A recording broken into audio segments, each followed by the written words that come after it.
শীতের ছুটিতে টুক করে চলে গেছিলাম মুর্শিদাবাদ। উঠেছিলাম ওয়েস্ট বেঙ্গল ট্যুরিজমের বহর প্রপার্টিতে। সুন্দর ছিমছাম পরিবেশ, পরিষ্কার পরিচ্ছন্ন রুমসগুলো বেশ ভালো লেগেছিল। আর সবথেকে বড় কথা, এখানে যতই রাত হয়ে যাক না কেন, কম্পাউন্ডটা বেশ সিকিউরড, প্রোটেক্টেড, আর ঘুরে বেড়াতে কোনো অসুবিধা বা সেফ লাগেনি এরকম একটুকুও কোনো দিন বলে মনে হয়নি। খাবার ছিল বেশ সুন্দর, খুব যে ভ্যারাইটি আমি তা বলবো না, তবে খাবার নিট অ্যান্ড ক্লিন, পরিবেশনটা খুবই ভালো ছিল এবং টেস্ট কোয়ালিটি ওয়াইজও যথেষ্ট ভালো। তোমরা যদি তোমাদের প্রাইভেট কার নিয়ে যাও তাহলে পার্কিংয়ের স্পেস প্রচুর আছে, কাজে আমার মনে হয় না নিজস্ব গাড়ি নিয়ে গেলে পার্কিং নিয়ে তোমাদেরকে কোনো চিন্তা করতে হবে।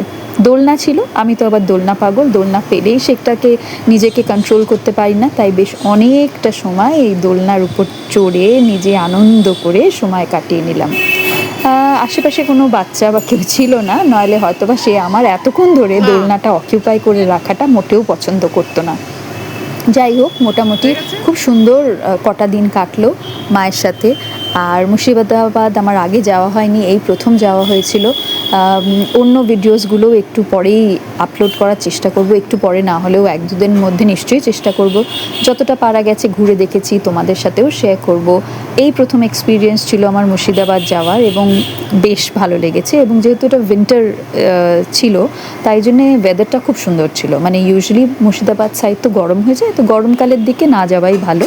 মানে আমি যা শুনেছি যে যথেষ্ট গরম হয়ে যায়, কিন্তু তোমরা যদি এই উইন্টার টাইমটাকে প্ল্যান করতে পারো তাহলে কিন্তু বেশ সুন্দর লাগবে। এটা প্রপার্টিটার কিছুটা ছবি আমি তোলার চেষ্টা করেছিলাম, তবে এগুলো সবই নাইট ভিউ, কাজে খুব একটা ক্লিয়ার ছবি ওঠেনি।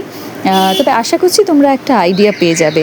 মোটামুটি আমি তো খুব এনজয় করেছি, আশা করছি তোমাদেরও ভালো লাগবে যদি তোমরা যাও। টাটা, পরের ভিডিওতে তোমাদের সাথে খুব তাড়াতাড়ি আবার দেখা হবে।